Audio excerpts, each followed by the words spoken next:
Now, good news, and I have some bad news. So don't go away so you can find out what the heck is going on.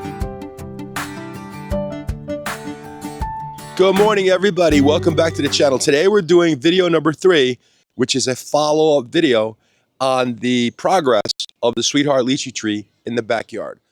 All right, so in my previous video, we talked a lot about different environmental factors and different things that you, as a grower, are responsible for. But sometimes, even when you've taken pretty much everything into consideration and you've done everything to mitigate potential issues with insects, diseases, maybe weather conditions to some degree, like if it's very dry, obviously you can water a lot. Well, I did pretty decent watering. I can't say I watered this tree as much as it needed, so that may be contributing to what you're going to see here in this video now.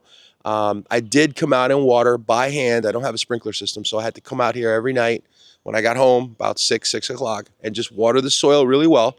And I thought I watered pretty good, but maybe I didn't. So I want to share the story of what's going on right now with you guys. All right, so this one, you can see that it has some fruit, not much, but it's, probably going to hold some of these fruit. Let me get a little bit closer.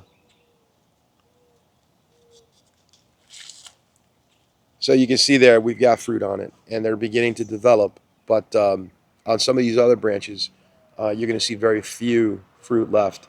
And there's really not an insect damage.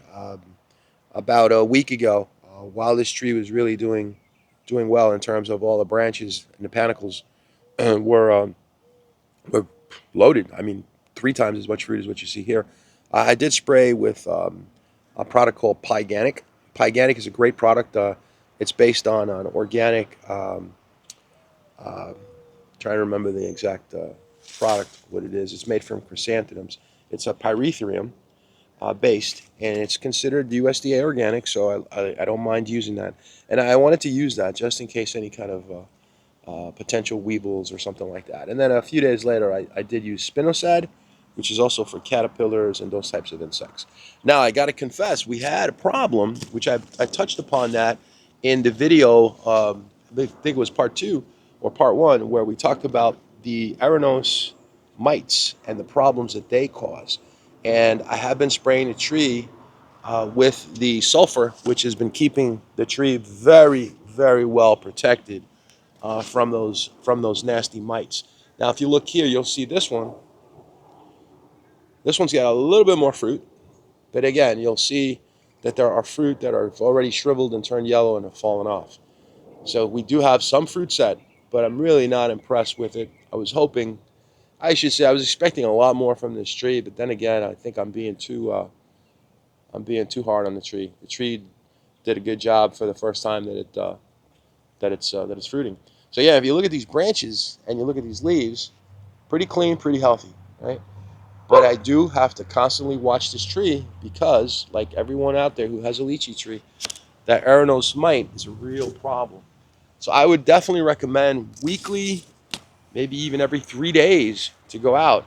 I know it sounds crazy, but you know what? You got to go out and you got to check the trees to make sure you can catch a problem real early, which that, I think, is one of the most important things, is to catch the problems really early. All right, so the tree was flowering and being pollinated pretty nicely just a couple of weeks back. And in that time that we had discussed this, I was excited because it looked like I was going to get a lot of fruit. And now, coming back here to report to you guys that, well, maybe I won't get as much fruit as I thought, for a couple of reasons. And I think that there's 2 primary reasons why the fruit is not as abundant as I had expected it to be.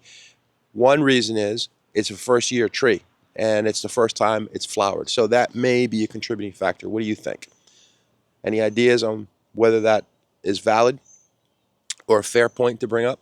The other thing I want to bring up, and I want to ask your opinion as well, I had 3 days of pretty good wind. I mean, we had 15-mile-per-hour winds, and we had, little fruit that are just beginning to set, and we all still had little flowers, and that wind really beat up these branches pretty badly. I think that combination of first-year fruiting lychee tree and the wind for those 3 days, I think that really screwed me up with the production of fruit.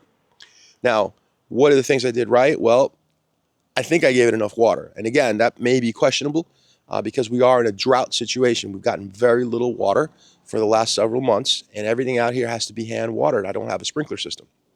So I did pay a lot of attention to this tree in terms of watering it during that period of time. Okay, so I watered the tree once it began to flower and produce fruit. But yet here I am with what it looks like is not going to be such a great crop. So I would say altogether this tree has about 20 panicles with fruit. And I would say about 3 of them completely lost every fruit. But the rest of them are still holding pretty decent. Now, interestingly enough, the ones that are in the shade and a little bit more protected from the wind have nothing, right? There's nothing there. And that one's on the inside. There's another one back here also that's a branch that's on the inside. And this branch makes no sense. This branch should be cut off, and it will be, because it's growing inwards towards the tree. So it kind of makes no sense. But I leave it there because later when I'm finishing harvest, whatever harvest I end up getting on this tree, that's the same time that you prune it. So since we'll be pruning it at that time, we're going to reshape the tree, cut back the size of the tree to make it more manageable. Because as you can see, it comes right over the fence here, and as it goes over the fence, it goes into the neighbor's yard. What we'll probably do is we'll probably air layer some of these branches right around the time that I'm about to harvest them or so, or after I harvest them. I'll probably make I could probably make 3 or 4, maybe even 5 sweetheart lychee trees. Now, this one up here, you probably can't see it because of the backlighting, but that one up there has quite a bit of fruit on it, and I believe that center branch up there has a lot of fruit. On the contrast, this one doesn't have much. But yeah, so that was it. And I can't get this video done. I am trying my darndest to stay calm, relax, to chill, and be able to do this video. But as you can hear in the background, the dog is barking pretty badly. So I'm gonna do my best to continue with this video and see if he will eventually calm down. And I will edit this video as best as I can to try to eliminate this barking maniac in the background.